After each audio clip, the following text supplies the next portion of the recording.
This week's story is David and Goliath and can be found in the first book of Samuel, chapter 17.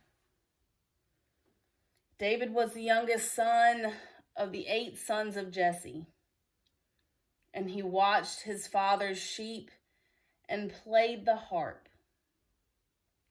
He had also been anointed by Samuel as the chosen of the Lord over his brothers. Soon after he was anointed, he began to serve King Saul, the first king of the Israelites, who had also been anointed by Samuel, by playing his harp. The Israelites had been battling some of the other tribes of the area for land to live on, remembering how the people had wandered for 40 years in a desert.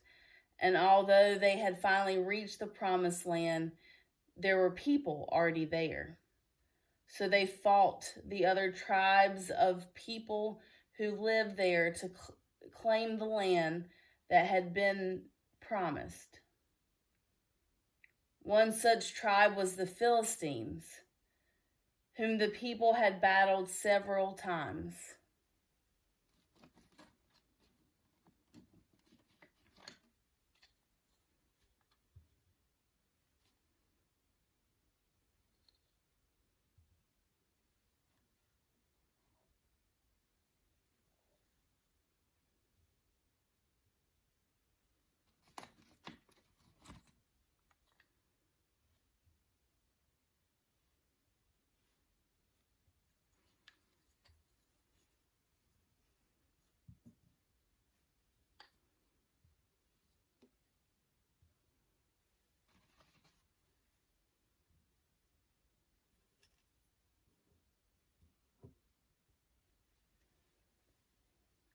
The Philistines gathered their forces for war and assembled on one hill, while King Saul and the Israelites assembled on the other, with the valley between them. The Philistines had a champion named Goliath, who was over 9 feet tall.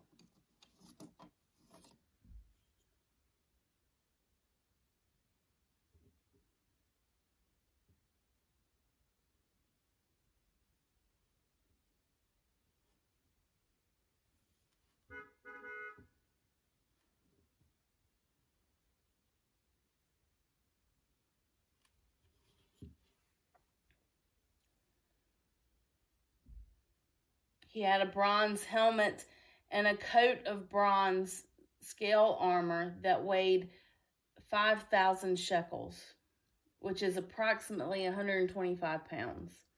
And he wore bronze greaves on his legs. His spear was bronze and with an iron point.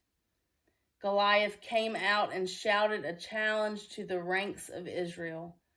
"Why do you not come out and line up for battle? Am I not a Philistine? And are you not the servants of Saul? Choose a man and have him come fight me.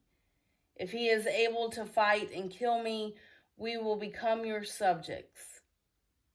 But if I overcome and kill him, you will become our subjects and serve us." The Israelites, on hearing Goliath's words, were dismayed and terrified. For 40 days, Goliath issued his challenge to the Israelites. On the 40th day, David came to bring some food to his brothers and heard Goliath's challenge. He went to Saul and said, "Let no one lose heart on account of this Philistine. Your servant will go and fight him." Saul told him that he was just a boy, that he would not be able to fight against a man who had been fighting since his youth. But David told King Saul of how he had protected his father's flock from a lion and a bear. He told him that the Lord delivered him from the paw of the lion and the bear, and surely the Lord would deliver him from the hand of the Philistine. So Saul told David to go, and the Lord be with you.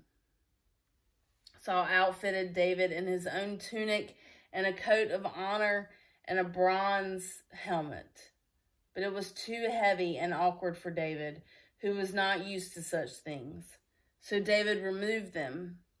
He took his staff in his hand and chose 5 smooth stones from the stream and put them in his shepherd's bag and his sling in his other hand. And he approached Goliath.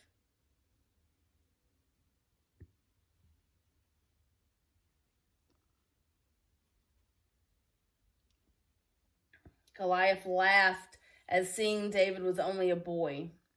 But David said, "You come at me with spear and javelin, but I come against you in the name of the Lord Almighty, the God of the armies of Israel." So Goliath attacked, and David ran to meet him. David reached into his bag and he drew a stone. He slung it and struck the Philistine on the forehead. The stone sank into his forehead and he fell face down on the ground. So David triumphed over Goliath with a sling and a stone. He ran up and took Goliath's own sword and made sure he was dead by cutting off his head. The Philistines, seeing their hero was dead, turned and ran, and the Israelites pursued them and plundered their camp for weapons and goods. Why do you think David ran to meet Goliath?